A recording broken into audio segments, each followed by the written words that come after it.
जो पेरिस से आई है, जिसमें एक तरफ दुनिया के कुछ ताकतवर नेताओं में से एक और दूसरी ओर 140 करोड़ हिंदुस्तानियों के प्रधान का वो सबसे विश्वस्त लेफ्टिनेंट जो असंभव को संभव करने के लिए विश्व विख्यात है, वो सुपर ब्रेन वाली शख्सियत जिसे अजीत डोभाल कहा जाता है, जिसका पल पल 140 करोड़ की आबादी वाले देश की सुरक्षा के लिए मिशन है। को अभेद्य बनाने के लक्ष्य के साथ काम करने वाले अजीत डोभाल और फ्रांस के राष्ट्रपति इमैनुअल मैक्रों की ये वो मुलाकात है जिस पर सिर्फ चीन पाकिस्तान ही नहीं बल्कि दुनिया की नजर है, जिसको लेकर वैश्विक विश्लेषण हो रहा है। पुतिन के बाद मैक्रों से डोभाल की मुलाकात संयोग है या प्रयोग? ये मुलाकात रूस यूक्रेन युद्ध को रुकवाने की कोशिश की कड़ी है या फिर डोभाल मैक्रों की मुलाकात में राफेल की डील पर बात हुई है? क्योंकि ये मुलाकात ऐसे वक्त में हुई है जब वैश्विक स्तर पर उथल पुथल मची हुई है। फ्रेंच प्रेसिडेंट इमैनुअल मैक्रों और भारतीय सुरक्षा सलाहकार अजीत डोभाल के बीच मुलाकात में 3 अहम मुद्दों पर बातचीत हुई है। दोनों देशों के बीच द्विपक्षीय संबंधों पर बातचीत हुई, जिसमें साइबर सुरक्षा से लेकर अंतरिक्ष के क्षेत्र में आपसी सहयोग और विश्वास को मजबूत करने पर जोर दिया गया। इमैनुअल मैक्रों और डोभाल के बीच वैश्विक तनाव पर चर्चा हुई, जिसमें यूक्रेन युद्ध के अलावा गाजा में हमास और लेबनान में हिजबुल्लाह के खिलाफ इजराइल की आक्रामकता को लेकर बात हुई। इसके अलावा मोदी के जेम्स बॉन्ड के साथ फ्रांसीसी राष्ट्रपति के बीच मुलाकात का तीसरा मकसद राफेल है। बताया जाता है कि समुद्री लड़ाकू विमानों की डील को लेकर बात हुई है। शुरू में भारतीय नौसेना ने करीब 57 राफेल मरीन जेट खरीदने की प्लानिंग की थी, लेकिन डीआरडीओ ने समय पर ट्विन इंजन डेक फाइटर देने का आश्वासन दिया, जिसके बाद ये तय हुआ कि फ्रांस की डिसॉल्ट कंपनी से सिर्फ 26 राफेल मरीन जेट की खरीद होगी। इस बार फ्रांस ने राफेल की कीमत में कटौती की है। राफेल की बेस प्राइस वही होगी जो 2016 में 36 राफेल की खरीद के वक्त थी। इस हिसाब से 26 राफेल मरीन जेट की कीमत करीब 50,000 करोड़ रुपए बताई जा रही है। ये डील फाइनल होने पर फ्रांस राफेल एम जेट के साथ हथियार, सिमुलेटर, क्रू के लिए ट्रेनिंग और लॉजिस्टिक सपोर्ट भी मुहैया कराएगा। जो 26 राफेल मरीन जेट खरीदे जा रहे हैं, उसमें से 22 सिंगल सीट जबकि 4 double trainer seat Rafale M jet है। नौसेना के डबल इंजन वाले जेट आमतौर पर एयरफोर्स के इस्तेमाल किए जाने वाले विमानों की तुलना में ज्यादा महंगे होते हैं। क्योंकि जो असॉल्ट राइफल थी जिस पर हम डिपेंड कर रहे थे 7.62, वो शायद इतनी कारगर नहीं थी। अब उसको रिप्लेस किया जा रहा है भारत में बनी हुई AK-203 के साथ में।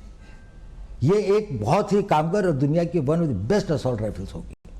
इसी प्रकार से अगर हम देखें, चाहे वो पनडुब्बियों के क्षेत्र में है, चाहे वो personal equipment of the soldier है, चाहे वो एयरक्राफ्ट्स हैं, हमने लाइट कॉम्बैट एयरक्राफ्ट का और अब ये 5th जनरेशन एयरक्राफ्ट एमका का हम निर्माण कर रहे हैं, तो इक्विपमेंट के क्षेत्र में एक बहुत प्रगति की जा रही है। यही डोभाल जब फ्रांसीसी राष्ट्रपति के संग शांति को आगे बढ़ाने और वैश्विक चुनौती का समाधान करने के लिए प्रधानमंत्री नरेंद्र मोदी की सराहना की।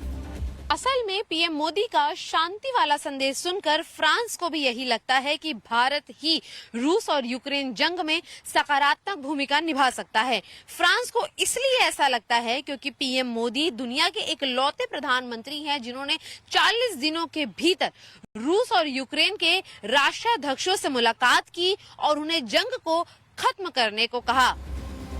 प्रधानमंत्री मोदी रूसी राष्ट्रपति के सामने भी शांति की बात कर चुके हैं और यूक्रेन के प्रेसिडेंट को भी यकीन दिला चुके हैं। एक्सेलेंसी, मैं जानता हूं कि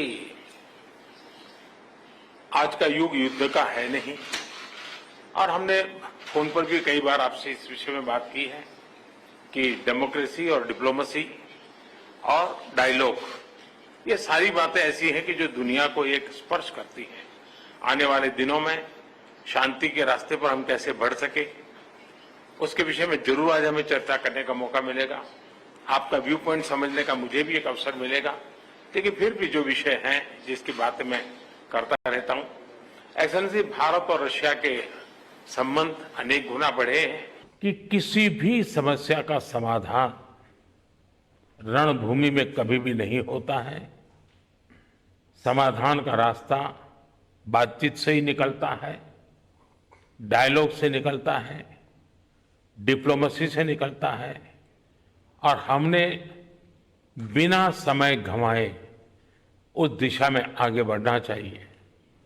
दोनों पक्षों को साथ बैठ करके इस संकट की घड़ी से बाहर निकलने के रास्ते तलाशने होंगे। प्रधानमंत्री मोदी की पहल के बाद प्रेसिडेंट पुतिन ने युद्ध विराम के रास्ते पर आगे बढ़ने का ऐलान किया था।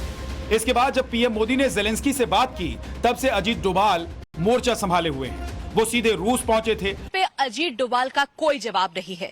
बताते हैं कि 2014 में जब इराक में आईएस के आतंकियों ने भारतीय नर्सों को अगवा कर लिया था, तो उन्हें छुड़वाने का जिम्मा अजीत डोभाल के ऊपर आया, जिसके बाद एक गुप्त मिशन पर अजीत डोभाल इराक गए और वहां से आतंकियों के चुंगल में फंसी सभी 46 भारतीय नर्सों को छुड़वाकर भारत लेकर आए।